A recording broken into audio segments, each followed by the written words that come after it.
Hello everyone, welcome back to eco journey with Priyanka. आज की video थोड़ी डिफरेंट है।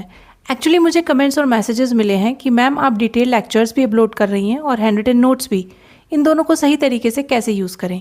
इसलिए मैंने सोचा कि आज मैं आपके साथ अपनी कंप्लीट स्टडी स्ट्रैटेजी शेयर करूँ, क्योंकि मेरा एम सिर्फ वीडियोज़ अपलोड करना ही नहीं है। मेरा एम है कि आप इग्नू MSc EVS को कॉन्सेप्चुअली समझें, स्मार्ट रिवीजन करें और एग्जाम में अच्छे मार्क्स ला सकें।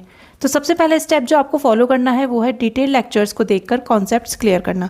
मेरी लॉन्ग वीडियो सिर्फ नोट्स पढ़ने के लिए ही नहीं है, उनमें हम कॉन्सेप्ट को डिटेल में समझते हैं, डिफ़िकल्ट टॉपिक्स को सिंपल लैंग्वेज में डिस्कस करते हैं, इंपॉर्टेंट डायग्राम्स देखते हैं और एग्जाम पर्सपेक्टिव से इंपॉर्टेंट पॉइंट्स आइडेंटिफाई करते हैं। कई वीडियोज़ में मैं आंसर राइटिंग के टिप्स भी शेयर करती हूँ, किस क्वेश्चन में क्या इंक्लूड करना चाहिए, डायग्राम कब बनाना चाहिए और आंसर को किस तरह प्रेजेंट करें।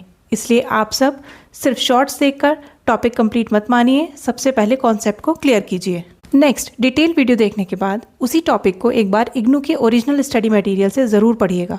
वीडियो आपको समझने में हेल्प करेगी, लेकिन सेल्फ स्टडी बहुत ज़्यादा इंपॉर्टेंट है।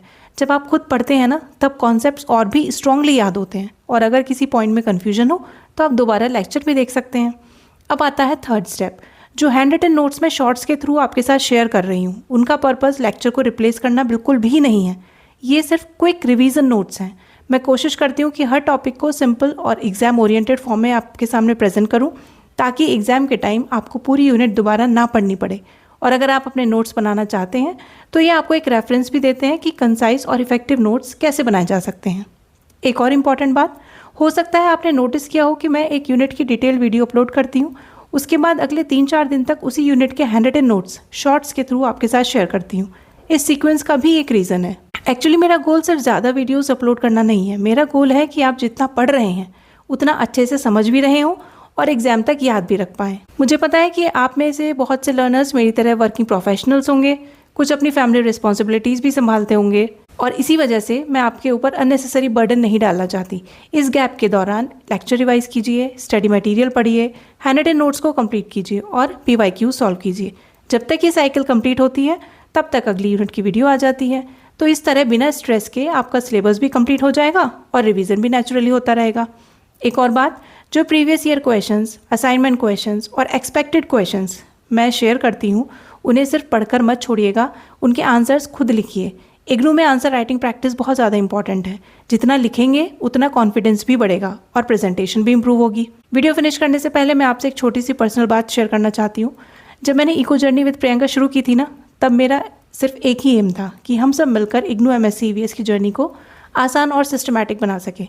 आप में से बहुत से लर्नर्स बिगनिंग से ही मेरे साथ जुड़े हुए हैं। आपके कमेंट्स पढ़कर मुझे हमेशा लगता है कि आप मुझे सिर्फ एक YouTube क्रिएटर की तरह नहीं, बल्कि एक स्टडी पार्टनर और गाइड की तरह भी देखते हैं।